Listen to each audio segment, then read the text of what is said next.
सभी विद्यार्थियों को नमस्कार। पदबंध के क्रम को आगे बढ़ाते हैं।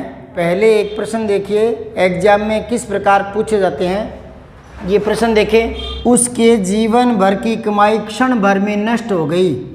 तो रेखांकित कर दिया उसके जीवन भर की कमाई इतने से पदों को, और पदों का जो समूह होता है वाक्य में, ऐसा समूह जो एक इकाई का काम करता हो उसको पदबंध कहते हैं। तो जीवन भर की कमाई, ये स्वतंत्र एक इकाई सा बन गया। जीवन भर की कमाई,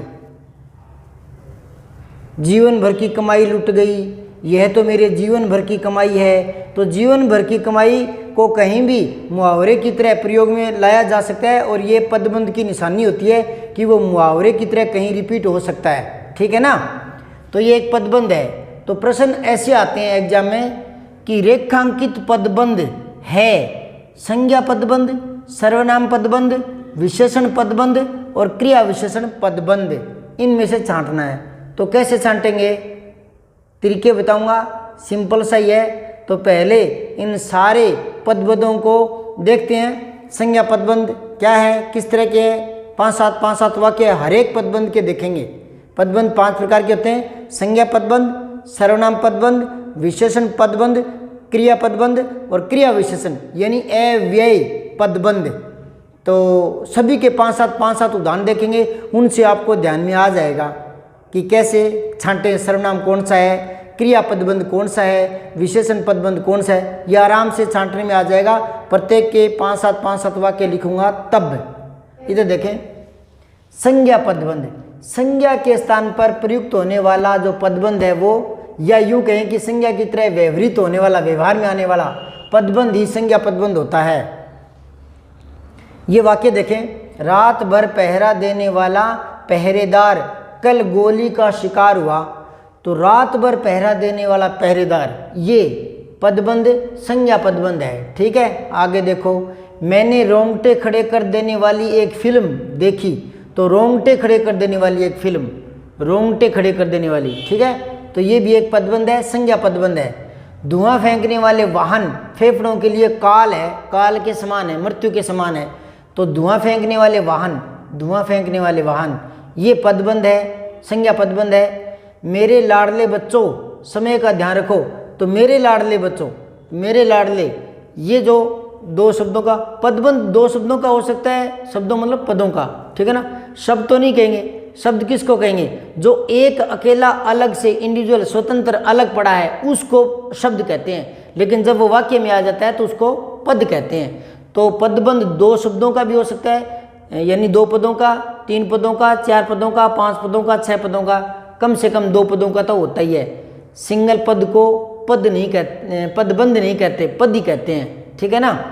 तो धुआं फेंकने वाले वाहन, ये संज्ञा पदबंध है। मेरे लाडले बच्चों, ये पदबंध है। मेरे जीवन भर की पूंजी बिना सोचे कैसे किसी को सौंप दूं। तो जीवन भर की पूंजी, ये भी पदबंध है, संज्ञा पदबंध। अयोध्या के पराक्रमी राजा का बेटा ही रावण को मार सकता था। तो अयोध्या के पराक्रमी राजा, ये पदबंध है और संज्ञा पदबंध है। ठीक है। अब देखें सर्वनाम पदबंध, पदों का ऐसा समूह जो किसी सर्वनाम के बारे में बताए, सर्वनाम पदबंध होता है। 3-4 वाक्य देखें। शेर की तरह दहाड़ने वाले तुम आज भिग्गी बिल्ली बन गए। तो शेर की तरह दहाड़ने वाले तुम, शेर की तरह दहाड़ने वाले, ये पदबंध है और सर्वनाम पदबंध है। संज्ञा और सर्वनाम पदबंधों में अंतर करना यहाँ देखने की कोशिश करें, नहीं तो बहुत ही सिंपल है, देखते जाएं, समझ में आ जाएगा। असाधारण प्रतिभा का धनी वह कभी भी अपना कीमती समय नष्ट नहीं करेगा। तो असाधारण प्रतिभा का धनी, असाधारण प्रतिभा का धनी, ये एक ऐसा पदबंध है जो किसी भी स्थिति में कहीं भी प्रयोग में लाया जा सकता है। तो एक स्वतंत्र इकाई की तरह जो व्यवहार में आने लगता है या व्यवहार करने लगता है उसको पदबंध कहते हैं। आगे देखो, जो छात्र दिन रात मेहनत करता है उसे जिंदगी में कभी पश्चाताप नहीं करना पड़ता। तो जो दिन रात मेहनत करता है, ठीक है, ये पदबंध है और सर्वनाम पदबंध है। जो वीर जान हथेली पर रखकर आगे बढ़ते हैं वही वीर विजय प्राप्त करके लौटते हैं। तो जो वीर जान हथेली पर रखकर आगे बढ़ते हैं। तो ये एक तरह से पदबंध है, एक शब्दों की या पदों की इकाई है और इसी इकाई को पदबंध कहते हैं और ये सर्वनाम पदबंध है। कल कल की सुंदर ध्वनि के साथ बहने वाली वह नदी अब लुप्त हो चुकी है। तो कल कल की सुंदर ध्वनि के साथ बहने वाली, ये इतना सा पदबंध और सर्वनाम पदबंध है। ठीक है, अब देखें तीसरा विशेषण पदबंध। देखिए, जो पद समूह है विशेषण की तरह काम करता है या संज्ञा सर्वनाम पदों की विशेषता बताता है, उसे विशेषण पदबंध कहते हैं। जैसे देखो, चांदनी से आच्छादित, आच्छादित होता है घिरी हुई या ढकी हुई। ठीक है, चांदनी से आच्छादित रात बड़ी सुखद प्रतीत होती है। तो ये इतना सा चांदनी से आच्छादित रात, ये इतना सा विशेषण पदबंध है। और देखें, रन मशीन सचिन ने आज भी शतक लगा दिया। तो रन मशीन, ये दो पद समूह हैं, एक पदबंध बनाते हैं और ये विशेषण पदबंध है।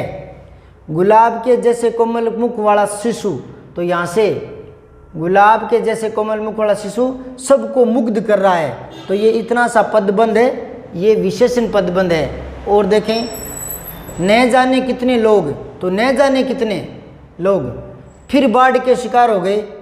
तो न जाने कितने लोग, ये वाक्यांश है और ये पदबंध है और ये विशेषण पदबंध है। ठीक है, फिर ये आगे सामान्य वाक्य। कई बार देखो, वो एक वाक्य दे देता है और पूछता है कि इसमें कौन से पद समूह को रेखांकित किया जाए कि वो पदबंध बन जाए। तो ये भी एक समझ है कि वाक्य में कौन सा पदबंध है। कल तो मैंने स्पष्ट किया था, आपके ध्यान में आई होगी, फिर बता रहा हूँ। पूरा वाक्य सामान्य भाव दिखाएगा, उसी में से कुछ पद समूह है एक इकाई का काम करेंगे। इकाई का काम कैसे करेंगे, छोटे बच्चे नहीं समझेंगे। तो मतलब वो एक इस तरह से होंगे कि वो अलग से भी कहीं प्रयोग में आ सकते होंगे। ठीक है ना, तो वो पदबंध बन जाते हैं, इकाई का काम करते हैं। ये देखो, एक चुल्लू भर पानी, इसी को मैं पदबंध के रूप में बता रहा हूँ। एक चुल्लू भर पानी, तो चुल्लू भर पानी ये मतलब एक इकाई का सा बना हुआ है और इसका प्रयोग हम कहीं भी किसी भी परिस्थिति में किसी भी वाक्य में इसका प्रयोग कर सकते हैं, थोड़ा बहुत बदलाव ला करके वाक्य के अकॉर्डिंग। ठीक है ना, तो वो एक पदबंध हो जाता है। तो देखो, चुल्लू भर पानी तुम्हारी सारी सच्चाई सामने लाने के लिए पर्याप्त है। तो तुम्हारी सारी सच्चाई सामने लाने के लिए पर्याप्त है, ये तो एक सामान्य वाक्य है। इस वाक्य में तो कोई भी दो चार शब्द मिलकर के ऐसी इकाई नहीं बना रहे जो फिर खुद अपने आप ही अलग कहीं प्रयोग में आने लग जाए। ठीक है ना, तो अपने आप खुद अलग प्रयोग काम में आने लग जाए, वो पदबंध होता है। तो चुल्लू भर पानी ये पदबंध है, समझ गए क्या। अगला देखो, क्रिया पदबंध। एक से अधिक पद क्रिया का काम करे उसे क्रिया पदबंध कहते हैं। यहाँ देखो, अंशु रोते रोते सो गई, तो रोते रोते ये शब्द पदबंध का मतलब ये नहीं कि कई सारे बहुत सारे पद समूह होंगे, दो भी हो सकते हैं, तीन भी, चार भी। ठीक है, तो रोते रोते सो गई, रोते रोते, है ना, रोते रोते हंसना सीखो, हंसते हंसते रोना। तो रोते रोते जो शब्द है ना, वो कहीं भी दूसरे स्थान पर प्रयोग में आ सकता है। तो एक स्वतंत्र इकाई सा है ये, इसलिए पदबंध कहते हैं। अंशु ने अखबार फाड़कर टुकड़े टुकड़े कर दिए, तो ये टुकड़े टुकड़े जो शब्द है, टुकड़े टुकड़े कर दिए, टुकड़े टुकड़े हो जाना, तो ये पदबंध बन गया। समझ रहे हो क्या, एक इकाई सा बन जाता है। और देखो, रचना आज सुबह ही नहा धोकर तैयार हो गई। नहा धोकर तैयार होना, नहा धोकर पीछे पड़ना, ऐसे बोला करते हैं ना कई बार। तो ये नहा धोकर पीछे ही पड़ गया तुम तो मेरे। तो मतलब वो एक ऐसी इकाई हो जाता है जो स्वतंत्र कहीं दूसरी जगह वाक्य में प्रयुक्त हो सकता है, सेम टू सेम नहीं तो थोड़ा बहुत बदलाव के साथ, पर वो एक इकाई का सा काम करता है। ठीक है, अब देखें क्रिया विशेषण। क्रिया विशेषण एवे होते हैं, अविकारी। तो एवे पदबंध, तो वाक्य में एवे को स्पष्ट करने वाले समूह ही क्रिया विशेषण या एवे पदबंध कहलाते हैं। जैसे देखो, यहाँ वह सुबह से शाम तक पढ़ता रहता है, तो सुबह से शाम तक ये एक पदबंध है, सुबह से शाम तक। और ये किस तरह का है, ये है क्रिया विशेषण या एवे पदबंध, सुबह से शाम तक। ठीक है, ये तक से हम पकड़ने का प्रयास करेंगे। और देखो, पिछले वर्ष की अपेक्षा इस बार बोर्ड परीक्षा परिणाम उत्तम रहा। तो पिछले वर्ष की अपेक्षा ये जो है पदबंध एवे पदबंध है। अब देखो, उसी प्यारी सी पहाड़ी के निकट वह खेला करता है, तो उसी प्यारी सी पहाड़ी के निकट, तो ये क्रिया विशेषण या फिर एवे पदबंध है। आगे देखो, पूरी जांच परख के बाद ही उसे जाने दिया गया। तो पूरी जांच परख करने के बाद, जांच परख करने के बाद, तो ये पदबंध एवे पदबंध है या क्रिया विशेषण पदबंध है। अब ये मैंने अलग अलग बताए हैं। अब 5 वाक्य लिखता हूँ और 5 वाक्यों में थोड़ा देखेंगे कि संज्ञा कैसे छांटे, और संज्ञा मतलब संज्ञा पदबंध, और सर्वनाम पदबंध कैसे छांटे, क्रिया पदबंध कैसे छांटे। ठीक है, देखें एक बार। ये 5 वाक्य देखें और 5 प्रकार के पदबंध बताए हैं, उनमें छांटने का प्रयास करें खुद ही। ठीक है, देखें, साथ में मैं समझाऊं भीगा, पर आप भी छांटने का प्रयास करें। ऋषि मुनियों द्वारा चलाई जाने वाली ध्यान पद्धति आज भी प्रासंगिक है। तो पहले तो इसमें पदबंध तय करो कि कौन सा पदबंध होना चाहिए, यानी कौन से इतने पद हैं जो एक साथ मिलकर एक इकाई का सा काम कर सकते हैं। तो ऋषि मुनियों द्वारा चलाई जाने वाली ध्यान पद्धति, ऋषि मुनियों द्वारा चलाई जाने वाली ध्यान पद्धति। अब इस पद्धति की बात पर ये बात कही गई है कि वो आज भी क्या है, प्रासंगिक है। तो इस पूरे को क्या ले लिया उसने, संज्ञा की भांति ले लिया। ठीक है ना, तो ये संज्ञा पदबंध है। क्या है ये, संज्ञा पदबंध है। अब दूसरी बात ये देख लो कि ये पूरा का पूरा इसी पद्धति से संबंधित है बात, है ना। तो ये संज्ञा शब्द है, तो आखिर में जो शब्द होता है उससे बहुत सारी समस्या हल हो जाती है। 90% तो पदबंध छांट लिए जाते हैं। ठीक है, तो इसी की बात हो रही है, तो ये संज्ञा पदबंध है। अब अगर ये पद्धति संज्ञा शब्द है और इसकी विशेषता दिखाने वाले शब्द आगे हों तो फिर वो विशेषण पदबंध हो जाएगा। ठीक है ना। और सर्वनाम के संबंध में हो तो यहाँ देखो, शेर की तरह दहाड़ने वाले तुम, शेर की तरह दहाड़ने वाले तुम, तो ये इतना सा पदबंध ये सर्वनाम की भांति प्रयुक्त हो रहा है ना। तो ये सर्वनाम पदबंध है, सर्वनाम पदबंध। ठीक है। और देखो, सुराही सी गर्दन बड़ी अजीब लगती है, तो गर्दन की बात है, लेकिन यहाँ पद्धति की बात थी तो वो इसके संबंध में बात चल रही थी, इसकी विशेषता वाले शब्द नहीं थे। और यहाँ बात गर्दन की है तो ये विशेषता दिखा रहा है, इतने से 2 शब्द 2 पद। ठीक है, तो सुराही सी गर्दन बड़ी अजीब लगती है, तो सुराही सी गर्दन ये विशेषण पदबंध है, विशेषण पदबंध। समझ में आ रही है क्या। लास्ट शब्द पकड़ने का प्रयास करें और समझ में आ जाएगी। और सबसे जल्दी समझ में उसकी आएगी जो मूल रूप से जानता है संज्ञा क्या है, सर्वनाम क्या है, विशेषण क्या है, क्रिया क्या है, क्रिया विशेषण क्या है, एवे क्या है, जो पहले से जानता है। परिभाषा वाला नहीं, किसी व्यक्ति वस्तु सांग गुण जाति के भाव को संज्ञा कहते हैं, वो संज्ञा जानना नहीं होता। समझ रहे हो क्या, कि संज्ञा के स्थान पर काम आने वाले शब्दों को सर्वनाम कहते हैं। ये परिभाषा में जानने वाली जानकारी नहीं होती। ये तो बचपन में छोटी क्लास में 3री 4ठी 5वीं में अध्यापक लोग रटा देते हैं, हम रटे चले आते हैं, है ना। वो वाली बात नहीं है। आपको पता होना चाहिए कि ये पद क्या है, संज्ञा सर्वनाम क्रिया विशेषण एवे, है ना, उसकी जानकारी।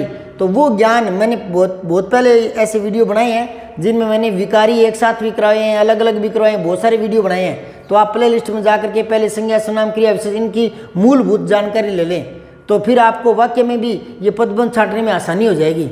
ठीक है। ये देखो, वर्षा काल में लगाया गया पौधा तेजी से फलता फूलता जा रहा है। अब इसमें पदबंध अगर ढूंढें जो कुछ पद मिलकर के एक इकाई का सा काम कर सकते हैं, तो कौन सा ढूंढेंगे। वर्षा काल में लगाया गया पौधा तेजी से, तो ये तो सामान्य वाक्य है। ये शब्द अलग से कहीं मतलब क्या बोलते हैं उसको, मुहावरों की तरह थोड़ी काम में आ सकता है।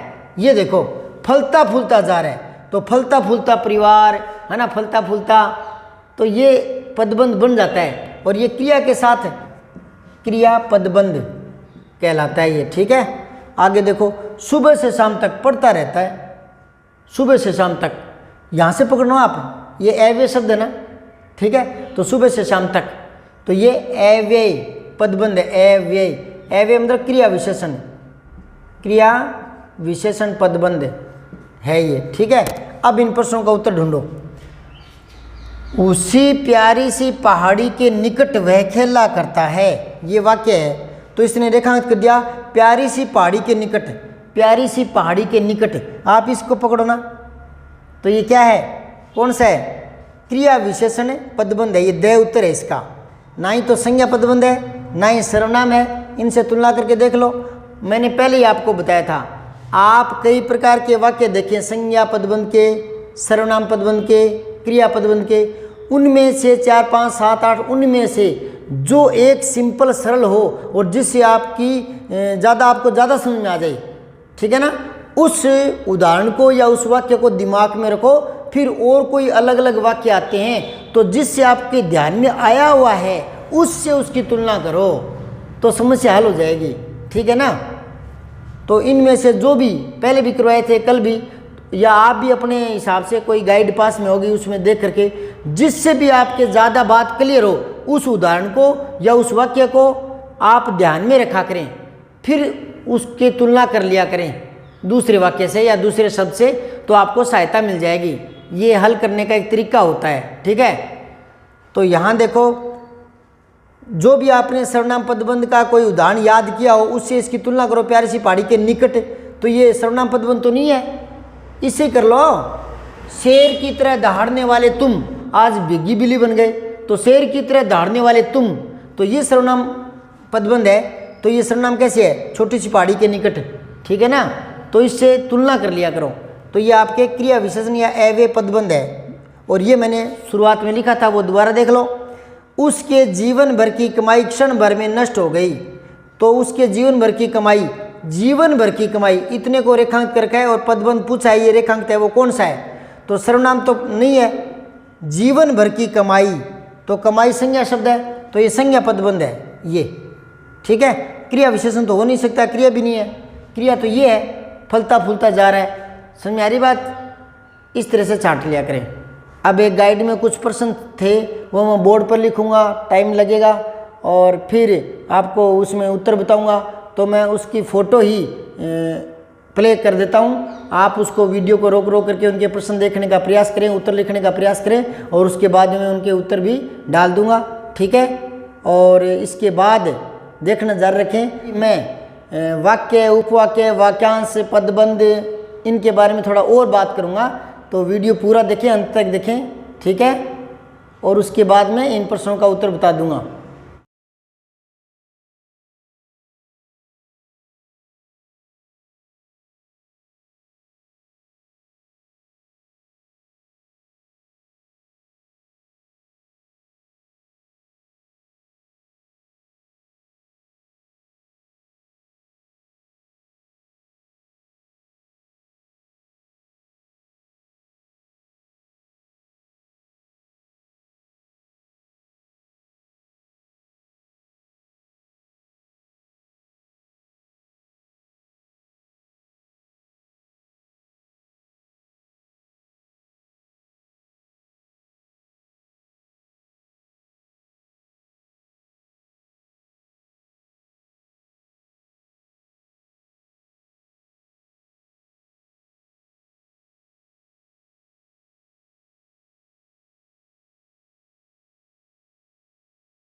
लीजिए, चलते चलते इन 2-4 शब्दों को फिर से और दोहराते हैं, देखते हैं, कंफर्म करते हैं एक बार और। देखो इधर, वाक्य, वाक्य तो आप समझिए ना, शब्दों का सार्थक समूह वाक्य होता है जो किसी बात की या सूचना को पूर्ण करता है, भावाभिव्यक्ति में परिपूर्ण होता है, ठीक है ना। शब्दों का सार्थक समूह है जो व्याकरणीय नियमों में बंधा हो, यानी कर्ता, कर्म, क्रिया, ये सारे अंग इसमें होते हैं, ठीक है ना। जिसमें वाक्य के आवश्यक अंग हो और भावाभिव्यक्ति में सक्षम हो, वाक्य कहलाता है। जैसे राम धार्मिक पुस्तकें पढ़ता रहता है, ये वाक्य पूरा हो गया। किसान खेत में काम करता है, ये वाक्य हो गया। सूर्य पूर्व दिशा में उदय होता है, ये वाक्य हो गया। ये मैंने 3 सरल वाक्य के उदाहरण दे दिए। मिश्रित वाक्य के उदाहरण दें तो मैंने सुना है कि आज नरेंद्र मोदी जी हमारे गांव पधारेंगे। मैंने सुना है कि जयपुर में एक बम धमाका हुआ। मैंने सुना है कि सुरेश मेरिट में आ गया। ये तो हो गए संज्ञा आश्रित। यह वही लड़का है जो हमेशा चुपचाप बैठा पढ़ता रहता है। यह वही लड़का है जो कल मुझे बाजार में मिला। ये विशेषण आश्रित, समझ गए। और यदि तुम जल्दी जाते तो गाड़ी पकड़ लेते, ये क्रिया विशेषण आश्रित। तो आश्रित के भी मैंने 3-4 उदाहरण दे दिए। अब संयुक्त वाक्य वो अलग चीज़ है। तो संयुक्त वाक्य में दोनों समानाधिकरण वाक्य होते हैं, ठीक है। और जिसमें एक सरल वाक्य दूसरा भी सरल वाक्य, या एक सरल दूसरा मिश्रित, या एक मिश्रित दूसरा सरल, या दोनों मिश्रित वाक्य मिलकर एक संयुक्त वाक्य बनाते हैं, ठीक है ना। वाक्य के तो मैंने उदाहरण बता दिए, वाक्य आप समझते हो, जान गए। वाक्यांश, वाक्यांश जो है वो एक व्यापक शब्द है जिसका प्रयोग कई संदर्भों में ले सकते हैं। वाक्य का वह अंश जिसका संबंध मूल वाक्य की प्रधान क्रिया से नहीं होता वो वाक्यांश होता है। मतलब वाक्य का ये एक अंश होता है, लेकिन वाक्य में जो मूल बात है, मूल क्रिया है, उससे उस वाक्यांश का कोई संबंध नहीं होता। ये देखो, भोजन करने के बाद वह सो गया, ये एक वाक्य है। भोजन करने के बाद वह सो गया, लेकिन मैं इतना सा लिखूं कि भोजन करने के बाद, तो ये इतना सा क्या है, ये वाक्यांश हो गया। समझ आई बात है। और वाक्यांश शब्द का प्रयोग कई जगहों पर किया जा सकता है। जो भगवान को नहीं मानता, इस वाक्यांश के लिए एक शब्द लिखो। तो जो भगवान को नहीं मानता, इसको भी हम क्या मानेंगे, वाक्य थोड़ी कहेंगे, वाक्यांश ही कहेंगे ना। तो वाक्यांश का प्रयोग कई जगह कर सकते हैं, वाक्यांश का प्रयोग, ठीक है ना। तो जो भगवान को नहीं मानता, इस वाक्यांश के लिए एक शब्द क्या हो गया, नास्तिक। समझाई बात है। जो खेती करता है, किसान। तो जो खेती करता है, ये पूर्ण वाक्य तो नहीं है ना, जो खेती करता है पूर्ण वाक्य तो नहीं है ना, वाक्यांश है ये, ठीक है ना। जिसे अक्षर ज्ञान नहीं, तो ये पूरी भावाभिव्यक्ति करने में सक्षम तो नहीं है ना। जिसे अक्षर ज्ञान नहीं, ये वाक्यांश है। इसके लिए एक शब्द रखना चाहो तो निरक्षर। जो पढ़ा लिखा नहीं, ये पूरी बात तो नहीं की मैंने, जो पढ़ा लिखा नहीं, इतना सही तो बोल रहा हूँ। इससे कोई वाक्य, कोई भाव स्पष्ट थोड़ी हुआ है, तो नहीं हुआ, तो ये वाक्य तो नहीं है, तो क्या है, वाक्यांश है, ठीक है। तो जो पढ़ा लिखा नहीं, उसके लिए एक शब्द लिखोगे तो अनपढ़ लिख देना, तो वो वाक्यांश आप समझ गए, ठीक है। और मुहावरों को भी वाक्यांश कहते हैं। ये देख लो, मुहावरे भी वाक्यांश होते हैं। तुम्हारे आने से तो पार्टी में 4 चांद लग गए, ये पूरा तो वाक्य है। तुम्हारे आने से पार्टी में 4 चांद लगे, पूरा वाक्य है। लेकिन 4 चांद लगे, ये तो वाक्य में से निकाला हुआ भाग है ना, तो ये तो वाक्य का अंश है, तो वाक्यांश कह देंगे इसको। वाक्यांश समझ रहे हो ना, जो पूरा वाक्य नहीं होता, ठीक है ना। वाक्य का ये एक अंश होता है। और देख लो, पुलिस को देखकर चोर 9-2-11 हो गया, तो ये तो पूरा तो है वाक्य है। और 9-2-11 हो गया, इतना सा बीच में से निकालेंगे, 9-2-11 हो गया, तो ये वाक्यांश हो गया। तो मुहावरे भी क्या है, वाक्यांश है। अब देखो उपवाक्य। उपवाक्य में वाक्य की भांति उद्देश्य विधेय होते हैं। वाक्यांश में ये शर्त नहीं होती, ठीक है ना। लेकिन उपवाक्य में विधेय और उद्देश्य होते हैं। अब विधेय और उद्देश्य क्या होते हैं, कर्ता और क्रिया, तो उपवाक्य में होते हैं ये, ठीक है ना। पर उपवाक्य वाक्य की तरह पूर्ण भावाभिव्यक्ति नहीं कर सकता। उपवाक्य वाक्य की तरह पूरा भाव स्पष्ट नहीं कर सकता, क्योंकि है तो वो उपवाक्य ही नहीं। उपवाक्य 2 मिलकर के आकांक्षा पूरी करेंगे, तब जाकर वो वाक्य का रूप लेगा। ये मैंने कल बताया था, कल वाले वीडियो में, जिसका लिंक नीचे नहीं देखा तो देख लेना। अब देखो, यदि वह पढ़ता तो पास होता, ये पूरा वाक्य है। इसमें हम समझ गए कि यदि वह पढ़ता तो पास होता। जो बात वो कहना चाहता है वो हम समझ गए, पूरी भावाभिव्यक्ति हो गई। लेकिन यदि वह पढ़ता, ये एक उपवाक्य है। उपवाक्य तो पास हो जाता, ये भी उपवाक्य। तो उपवाक्य में कर्ता और क्रिया होती है, उद्देश्य और विधेय होते हैं। तो पढ़ना, इसमें क्रिया आ गई, होना होता, इसमें क्रिया आ गई। जबकि ये जो पदबंध होते हैं उसमें कर्ता क्रिया नहीं होते पदबंध में। अब पदबंध समझ लो। पदबंध क्या होता है कि वो कोई भी वाक्य है, उसका वो होता है तो वाक्यांश ही है, वाक्य का अंश। लेकिन वो ऐसा वाक्यांश होता है जो खुद एक इकाई बन चुका होता है, जिसका कहीं दूसरी जगह स्वतंत्र प्रयोग कर सकते हैं, एक इकाई का रूप ले लेता है। जैसे देखो, पदबंध भी एक तरह से वाक्यांश ही होता है, पर उसमें वाक्य के आवश्यक अंग नहीं होते, विधेय उद्देश्य ये नहीं होते। पदबंध में कुछ पद मिलकर एक इकाई बन जाते हैं जो अन्य समय में मुहावरों या लोकोक्तियों की भांति प्रयोग में लिए जा सकते हैं। जैसे मुहावरे और लोकोक्तियाँ किसी समय विशेष में दोबारा प्रयोग में आ सकते हैं ना, जैसे 9 2 11 होना, किसी भी समय किसी भी संदर्भ में इसका प्रयोग ले सकते हैं ना। भागने का जब बात आए तो उसमें डर के भागने का या किसी तरह से 9 2 11 होना ले सकते हैं ना। तो उसी प्रकार की शक्ति पदबंध में होती है। तो वो जो पदबंध मिलकर एक इकाई सा बनते हैं ना, वो किसी दूसरे प्रसंग में दूसरे समय में वाक्य में डाले जा सकते हैं। यूं कह रहा हूं मैं, समझ रहे हो क्या? अब उदाहरण देख लो, नाली में बहता पानी गर्म है, तो नाली में बहता पानी, ये इतना सा मिलकर के और पद मिलकर के पदबंध बन गया ये, ठीक है ना। फलता फूलता परिवार, तो फलता फूलता ये पदबंध बन गया। पदबंध एक इकाई सा बन जाता है। ईमानदार से काम करने वाले लोग हमेशा सम्मानित होते हैं, तो ईमानदार से काम करने वाले लोग ये एक इकाई सा बन गया, ईमानदार से काम करने वाले लोग, ठीक है ना। डूबता हुआ व्यक्ति किसे सहारा देगा, तो डूबता हुआ व्यक्ति, डूबता हुआ सूरज, है ना। तो ये एक इकाई सा बन जाता है, कहीं दूसरे समय में प्रयोग में आ जाता है, समझ गए। पदबंध के प्रयोग में वाक्य, ध्यान दो, पदबंध का प्रयोग करने में ये लाभ क्या रहता है, ये क्या उपयोगी कैसे है पदबंध। देखो, पदबंध के प्रयोग से वाक्य प्रभावी बन जाता है, सार्थक बन जाता है और अधिक स्पष्ट हो जाता है उसके भाव वाक्य के, पदबंध के प्रयोग से। कैसे, इसमें देख लो, अगर मैं कहूँ पानी गर्म है, पानी गर्म है, कौन सा पानी, अब इसमें और थोड़ी स्पष्टता आ गई ना, नाली में बहता पानी, नाली में बहता पानी, समझ में आई बात है। तो ये पदबंध क्या करते हैं, वाक्य को प्रभावी बना देते हैं, सार्थक बना देते हैं और अधिक स्पष्ट कर देते हैं, अर्थ को स्पष्ट कर देते हैं। अर्थात पदबंध संपूर्ण वाक्य के अर्थ को और अधिक स्पष्ट करने में सहायक होते हैं, ठीक है।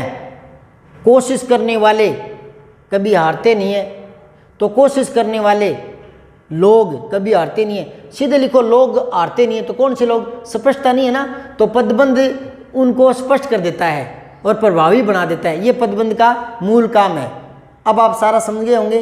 कुछ और बोलूँगा, कुछ और बातें बोलूँगा, कुछ और वाक्य लिखूँगा, तो कल वाले वीडियो का ही वो रिपीट हो जाएगा वो। तो बार बार एक ही चीज़ को क्या रिपीट करूँ, बहुत बार मैं तो वैसे रिपीट करता ही रहता हूँ, वाक्य को बार बार बोलता रहता हूँ। तो आप को देखना है तो कल वाला जो भाग है, जो भाग 1 था, ये तो भाग 2 है, तो पदबंध के संबंध में जो भाग 1 था वो आप देख सकते हैं, नीचे लिंक दिया हुआ है। और मेरा पढ़ाया हुआ आपको समझ आए, अच्छा लगे तो आप इसको शेयर ज़रूर किया करें, और कुछ पूछना है तो कमेंट में ज़रूर पूछा करें। धन्यवाद। जय हिंद, जय भारत। सब्सक्राइब करके बेल आइकन ज़रूर दबाएं।